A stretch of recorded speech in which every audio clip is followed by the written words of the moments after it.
Vereadores discutem sobre a aplicação da lei que proíbe circulação de carroceiros nas ruas da capital a partir de 2016. Comunidade e representantes do Executivo participaram do debate na Comissão de Saúde e Meio Ambiente. Comissão especial da Câmara começa a avaliar a proposta do Executivo de reativação da zona rural. Parlamentares, prefeitura e líderes sindicais trataram sobre os motivos para a mudança. No quadro Momento Cidadão, você vai conhecer o projeto Primeiro Filme. A iniciativa tem como objetivo incentivar a produção cinematográfica em escolas da capital. Estes são os destaques do Jornal da Câmara de hoje. Continue com a gente.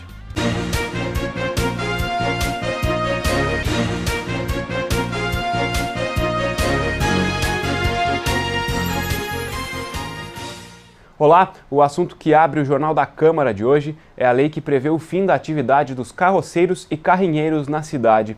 O documento foi pauta de reunião da Comissão de Saúde e Meio Ambiente do Legislativo nesta semana. Aprovado há 7 anos, o texto define que estes veículos estão proibidos de circular nas vias da capital a partir de 2016. A representante da comunidade Jardim Planetário falou da preocupação com a chamada Lei das Carroças. Segundo Maria de Carvalho, os carroceiros e carrinheiros da região não pretendem abandonar a profissão, mesmo que a atividade seja proibida no próximo ano. Você acha que essas pessoas vão se sujeitar a fazer curso para trabalhar num outro lugar, ou numa cooperativa, ou qualquer outro lugar? Não, não vão. Eles não se sujeitam, estão acostumados naquele ritmo. Eles vão seguir o jeito que eles estão. Assim como Maria, representantes de outras comunidades falaram do descontentamento com a proibição da atividade. Os recicladores também afirmaram não ter recebido nenhuma proposta para realizar cursos ofertados pelo Executivo. Segundo a gerente do programa Todos Somos Porto Alegre, criado pela Prefeitura em 2010, alternativas de empregos e capacitação para a atividade de reciclagem são oferecidos aos carroceiros. De acordo com Denise Souza Costa, até dezembro de 2014 foram cadastradas 1.305 famílias. 780 pessoas já passaram por cursos de qualificação. A Prefeitura também pagou indenização a 165 catadores que entregaram carroças, carrinhos e cavalos. Essa é uma lei municipal que foi votada e construída aqui na Câmara de Vereadores e o Executivo está cumprindo uma lei. A lei ela não é proibitiva, ela é de inserção produtiva. E é isso que a Prefeitura está fazendo, dando oportunidade às pessoas que desejarem optarem por outros trabalhos ou continuarem na reciclagem, que é o eixo que a gente faz de reestruturação. A Prefeitura está dando oportunidades. É uma lei que está criando oportunidades para essas pessoas que quiserem acessar. Procurador do Ministério Público do Trabalho, Rogério Fleischmann, sugeriu a prorrogação do fim da circulação das carroças e carrinhos. Para o procurador, o tema é complexo e precisa de mais tempo para ser trabalhado. Denise de Souza se comprometeu em levar a questão ao secretário municipal de governança local, César Busato. Os membros da Comissão de Saúde e Meio Ambiente também devem agendar uma reunião com o Executivo Municipal. O principal encaminhamento da comissão foi essa audiência na Prefeitura, com as secretarias e dessa vez com representantes do próprio movimento. Eles não são um movimento organizado, alguns fazem parte da associação, outros não, né? Mas esse é o principal encaminhamento, o encaminhamento de ir até a Prefeitura junto, e eu acho que abriu assim, a gente já teve uma reunião na Comissão de Saúde e Meio Ambiente há 1 mês e meio atrás. Me parece que houve uma maior sensibilidade. A greve promovida pelos servidores municipais nesta semana repercutiu no plenário da Câmara Municipal. A categoria reivindica reajuste salarial de 20%. Sem quórum necessário para a votação de projetos, a paralisação dos servidores do município foi um dos principais temas debatidos na sessão plenária de quarta-feira. Na avaliação do vereador Alberto Koptik, falta diálogo por parte da Prefeitura. Nós vemos com muita preocupação nessa situação que a cidade chegou de greve geral, né, dos seus servidores, o que demonstra uma incapacidade de diálogo da atual gestão municipal, que inclusive encaminhou a questão de 2 semanas aqui um projeto só para uma determinada carreira, né, de nível mais alto salarial, esquecendo todo o resto dos servidores numa política totalmente equivocada. Para o líder do governo, o vereador Kevin Krieger, o executivo tem conversado com os municipários. Segundo o parlamentar, apesar da situação financeira do município, a prefeitura quer negociar e já apresentou uma nova proposta. O próprio sindicato entendeu que agora o governo realmente pôde apresentar uma proposta. Eu realmente espero que nós possamos encerrar com essa greve, que o governo possa ceder, mas que o sindicato possa ceder também para que nossos trabalhadores possam trabalhar em paz, os nossos servidores possam executar os serviços da prefeitura e principalmente os cidadãos da cidade que mais precisam desses serviços públicos possam ser atendidos na sua integralidade. Os servidores municipais reivindicam um reajuste de 20% na remuneração, incluindo perdas salariais e a reposição da inflação. A prefeitura ofereceu 8,17% em 3 parcelas. A categoria quer também que o governo municipal retire aqui da Câmara de Vereadores o projeto de lei que corrige com abono o chamado efeito cascata, que tem relação com a forma de pagamento realizado pela prefeitura e considerado irregular desde 1998 por ter como base a sobreposição de vantagens e gratificações. A paralisação dos servidores teve início na quarta-feira e afetou uma série de serviços na capital. Integrante da chamada bancada independente da Câmara Municipal, o vereador Cláudio Janta afirmou que é preciso bom senso para as duas partes. Falta isso, as duas partes sentar na mesa e buscar um entendimento. Não pode a prefeitura propor um parcelamento de inflação que já passou, que já perdeu, o trabalhador perdeu isso. E não pode também o trabalhador querer uma utopia, querer um aumento que não existe, que ninguém está conquistando. Após o fechamento desta reportagem, a prefeitura decidiu atender em parte os pedidos dos grevistas. O Executivo Municipal anunciou que vai retirar de tramitação o projeto de lei que corrige com abono o chamado efeito cascata. E o presidente da Câmara Municipal promulgou nesta semana a lei que obriga bares e restaurantes da capital a informarem se os alimentos vendidos possuem ou não glúten. A lei foi promulgada em cerimônia no Salão Nobre de Lamar Machado. O documento obriga os estabelecimentos comerciais que vendem alimentos a informarem se os produtos são ou não produzidos com glúten. Pessoas com doença celíaca têm intolerância a esta substância. O texto também define que o executivo forneça merendas sem glúten aos alunos portadores da enfermidade. O autor do projeto, vereador Dr. Tiago Duarte, destacou que a proposta foi construída de forma coletiva entre o parlamento e a sociedade civil. Em 2013, quando nós estávamos na presidência, nós fomos demandados pela sociedade civil organizada e pudemos construir esse projeto a várias mãos, com o objetivo de poder fazer um alerta ao doente celíaco a partir da alimentação, porque na doença celíaca o remédio é o alimento. A cerimônia contou com a participação de representantes da Federação Nacional de Associações de Doentes Celíacos do Brasil. A secretária executiva da FenaCelbra destacou que Porto Alegre é uma das poucas cidades do país que possuem legislação sobre o tema. Eu sei que em Foz do Iguaçu, no Paraná, tem.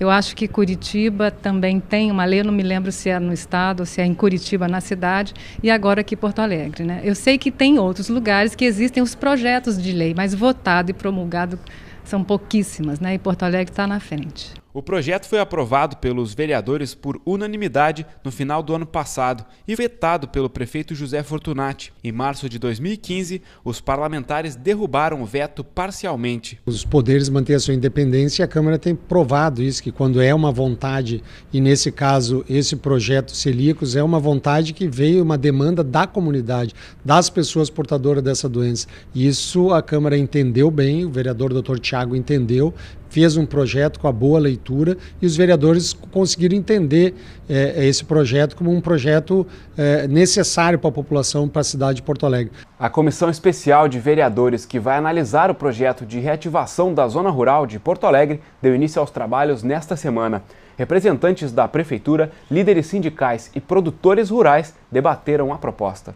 O encontro foi presidido pelo vereador Cássio Trogildo, do PTB. Representantes da Prefeitura explicaram os objetivos da proposta de reativação da Zona Rural de Porto Alegre. O documento tramita na Câmara Municipal desde o final do ano passado. O secretário municipal de Indústria e Comércio disse que em 2010 o Executivo montou um grupo de trabalho para estudar a mudança. Desde o ano 2000, a área está definida no plano diretor da capital como Zona Rural Urbana. Segundo Humberto Goulart, a nomenclatura traz dificuldades para os produtores, como a obtenção de licença ambiental. Tu não consegue dinheiro no governo federal e nem do Banco do Brasil, financiamentos do BNDES, se por acaso tu não for fazer aquilo por esse dinheiro para a zona rural.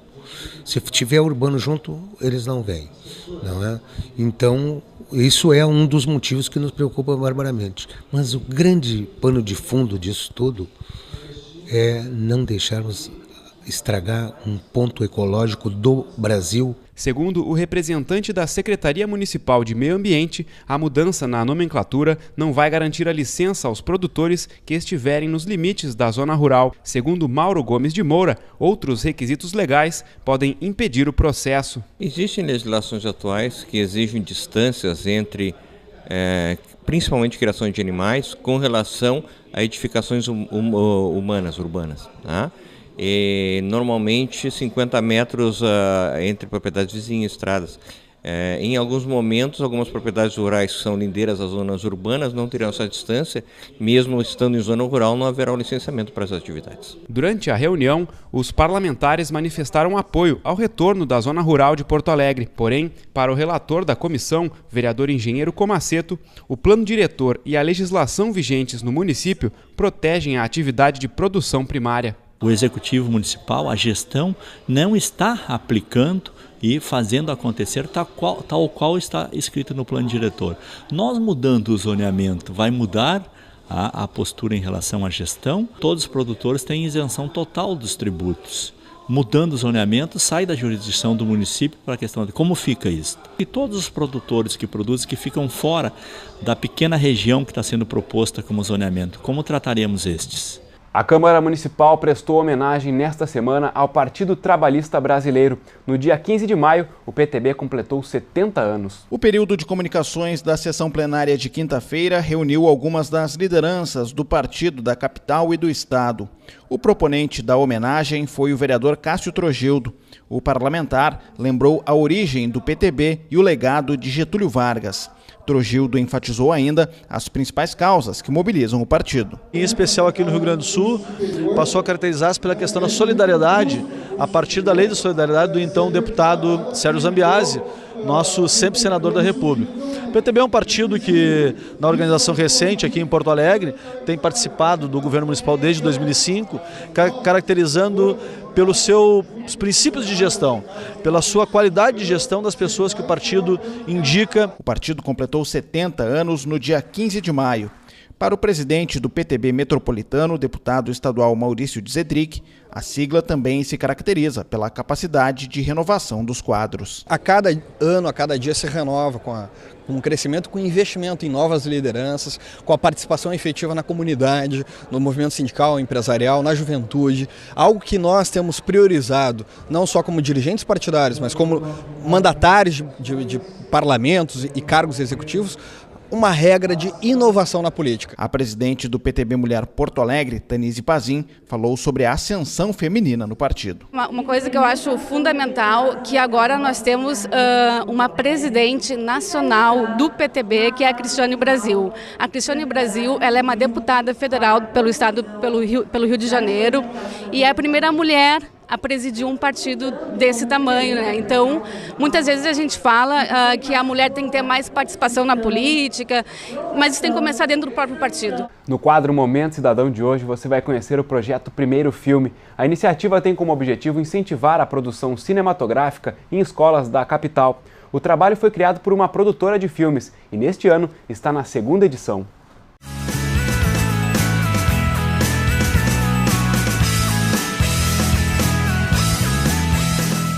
Luciana atua no mercado audiovisual há mais de 20 anos.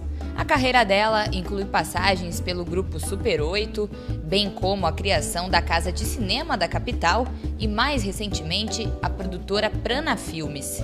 Em 2013, ela e o sócio Carlos Gerbasi deram um novo passo e começaram a atuar também com o ensino da produção cinematográfica em escolas. Todo mundo grava no seu celular, grava na sua câmera. É muito fácil hoje em dia gravar, mas finalizar, fazer um curtinha com trabalho ou trabalhar com atores, aí já é outra história.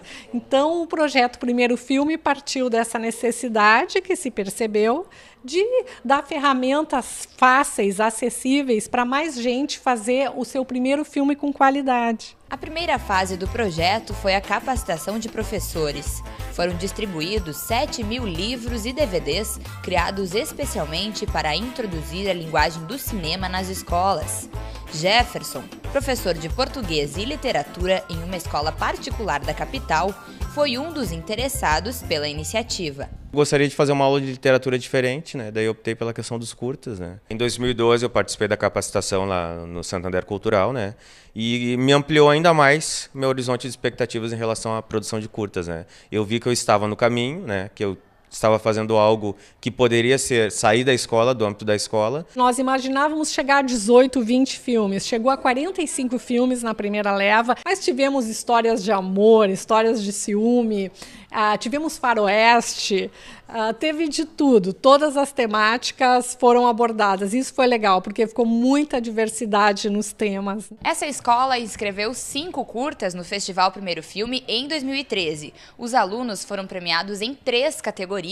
E esse grupo fez parte de um dos filmes premiados. A Carla foi a diretora. E como é que foi esse curta? O que vocês contaram para as pessoas e como é que foi a premiação?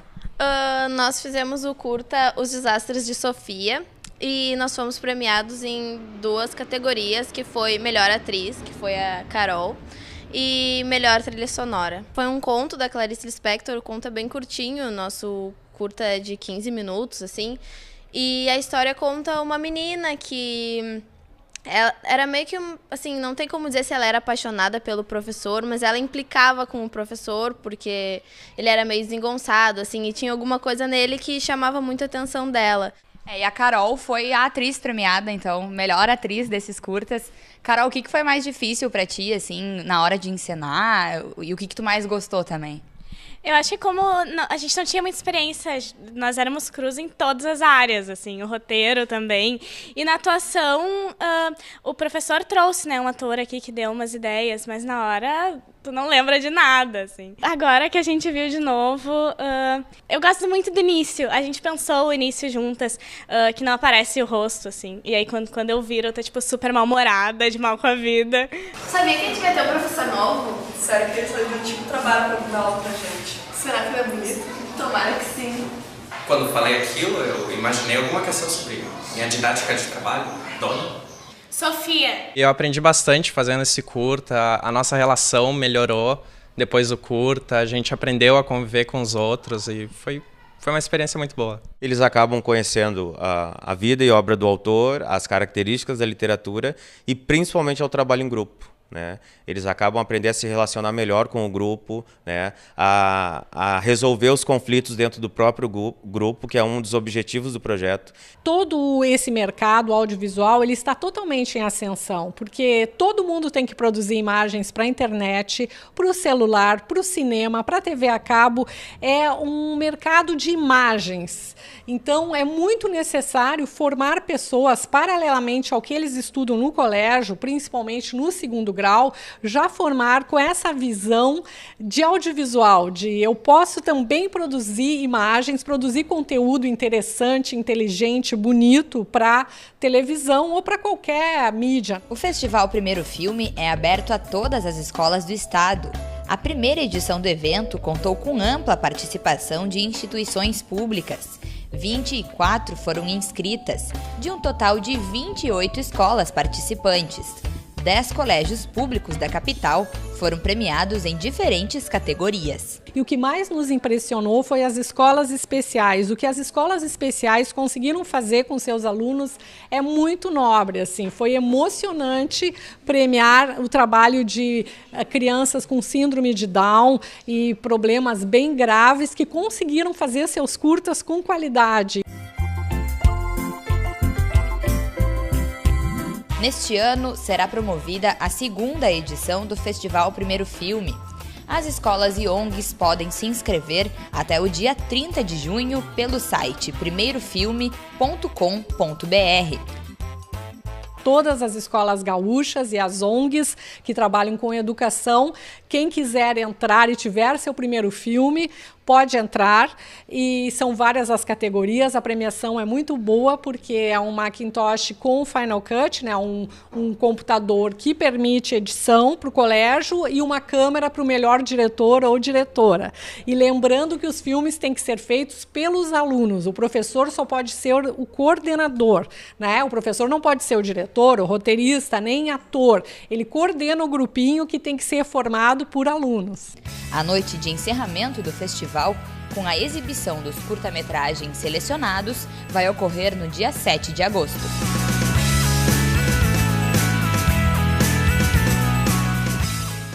A Câmara Municipal promove até o final do mês a exposição O Silêncio Também é uma Arma. A mostra apresenta fotografias de armas apreendidas que foram utilizadas em agressões contra mulheres. Confira os detalhes e agende-se.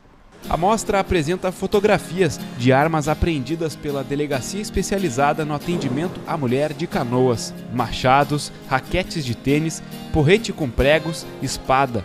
Todos os itens foram utilizados em agressões registrados na DEAM.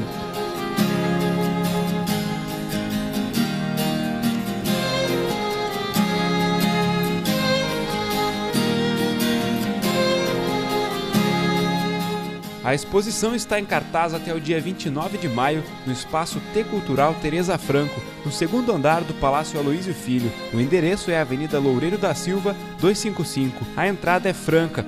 O horário de funcionamento é de segunda a quinta-feira, das 8h30 da manhã às 6 da tarde. Nas sextas, o expediente fecha mais cedo, às 4h30 da tarde. O Jornal da Câmara de hoje fica por aqui. Obrigado pela sua companhia. A gente se encontra na próxima edição. Até lá!